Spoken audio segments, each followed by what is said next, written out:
20 പവൻ സ്വർണം കവർച്ച ചെയ്യാൻ ശ്രമിച്ച കൊട്ടേഷൻ സംഘാംഗങ്ങളായ 2 പേർ അറസ്റ്റിൽ. താനൂർ സ്വദേശികളായ തഫ്സീർ, മുഹമ്മദ് റിഷാദ് എന്നിവരാണ് അറസ്റ്റിലായത്. ജ്വല്ലറി ഉടമയുടെ വീട്ടിലേക്ക് അതിക്രമിച്ചു കയറി ഭീഷണിപ്പെടുത്തി കവർച്ച ചെയ്യാൻ ശ്രമിച്ചെന്നാണ് കേസ്. ജ്വല്ലറി ഉടമയുടെ വീട്ടിൽ അതിക്രമിച്ചു കയറി കൊല്ലുമെന്ന് ഭീഷണിപ്പെടുത്തി സ്വർണം തട്ടിയെടുക്കാൻ ശ്രമിച്ചെന്ന കേസിലാണ് താനൂരിലെ കുപ്രസിദ്ധ കുറ്റവാളികളും കൊട്ടേഷൻ സംഘാംഗങ്ങളുമായ 2 പേരെ അറസ്റ്റ് ചെയ്തത്. താനൂർ ജ്യോതിനഗർ കളത്തിങ്ങൽ വീട്ടിൽ തഫ്സീർ, കാളാട് വട്ടക്കിണർ സ്വദേശി കുന്നത്ത് മുഹമ്മദ് റിഷാദ് എന്നിവരെയാണ് താനൂർ പോലീസ് അറസ്റ്റ് ചെയ്തത്.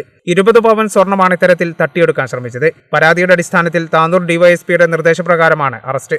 റിഷാദ് മുൻപും ജ്വല്ലറിയിലേക്ക് തൊഴിലാളികൾ സ്വർണം കൊണ്ടുപോകുന്ന സമയം കവർച്ച ചെയ്ത കേസിൽ പ്രതിയാണ്. ഇയാൾക്കെതിരെ മറ്റു നിരവധി കേസുകളും നിലവിലുണ്ട്.